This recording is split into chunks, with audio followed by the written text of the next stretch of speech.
मनाला थोडं विश्रांती द्यावं लागणार. त्याला सांगावं लागणार. नमस्कार मित्रांनो, मी आहे इंद्रजित. आम्ही हे शब्दांच्या प्रवासामध्ये. आजचा विषय आहे मनाचा थकवा.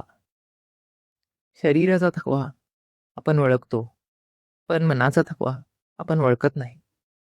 तो कधी शांतपणे येतो, कधी चिडचिड म्हणून, कधी गप्प बसण्यातून, कधी उदास चेहऱ्यातून. मग हा थकवा कुठून येत असेल? अपेक्षा, ताण आणि स्वतःवरचा जास्त ताबा. मग हा थकवा कमी कसा होणार?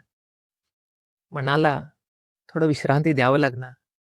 त्याला सांगावं लागणार, की थोडं थांब, थोडं सावकाश जाऊया, पण आनंदी राहूया. मनाकडनं, स्वतःकडनं अपेक्षा कमी करूया. चांगलं राहूया, आनंदी राहूया. हा विषय तुम्हाला आवडला असेल, तर ह्याच्याबद्दल तुमची प्रतिक्रिया सांगा.